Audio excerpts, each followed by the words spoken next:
ফরিদপুরের মধুখালীতে অসুস্থ বাবাকে হাসপাতালে নেওয়ার পথে সড়ক দুর্ঘটনায় শুক্লা বিশ্বাস নামে এক নারী নিহত হয়েছেন। এ ঘটনায় তার বাবা মনোহর বিশ্বাস ও বড় বোন পারুল বিশ্বাস গুরুতর আহত হয়েছেন। মঙ্গলবার সকালে ঢাকা খুলনা মহাসড়কের মধুখালী উপজেলার রায়পুর ইউনিয়নের পাইককান্দি এলাকায় এ দুর্ঘটনা ঘটে। মধুখালী প্রতিনিধি পার্থ রায়ের প্রতিবেদনে থাকছে বিস্তারিত। পুলিশ ও স্থানীয় সূত্রে জানা যায়, মাগুরার শ্রীপুর উপজেলার চাকদা লাঙ্গলবাদ গ্রামের মনোহর বিশ্বাসকে নিয়ে তার 2 মেয়ে মাইক্রোবাসে করে ফরিদপুরের উদ্দেশ্যে যাচ্ছিলেন।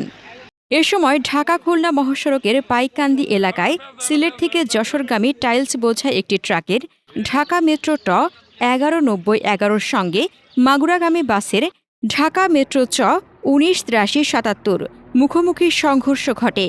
এতে ঘটনাস্থলে শুল্কা বিশ্বাস মারা যান। মধুখালী ফায়ার সার্ভিসের স্টেশন অফিসার মোহাম্মদ রাশেদুল আলম বলেন, খবর পেয়ে ঘটনাস্থলে গিয়ে মরদেহ উদ্ধার করি।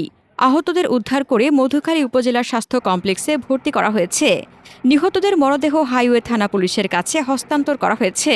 করিমপুর হাইওয়ে থানার ভারপ্রাপ্ত কর্মকর্তা মোহাম্মদ সালাউদ্দিন চৌধুরী বলেন, টাইলস বোঝাই ট্রাক ও মাইক্রোবাস জব্দ করা হয়েছে, তবে উভয় গাড়ি চালক পালিয়ে গেছে। আইনগত প্রক্রিয়াধীন রয়েছে। এদিকে দুর্ঘটনায় নিহত শুক্লা বিশ্বাসের মরদেহ ময়নাতদন্তের জন্য ফরিদপুর মেডিকেল কলেজ হাসপাতালে পাঠানো হয়েছে। আহত মনোহর বিশ্বাস ও পারুল বিশ্বাসের অবস্থা আশঙ্কাজনক বলে জানা গেছে। এ ঘটনায় মামলা প্রক্রিয়াধীন রয়েছে বলে জানিয়েছে পুলিশ।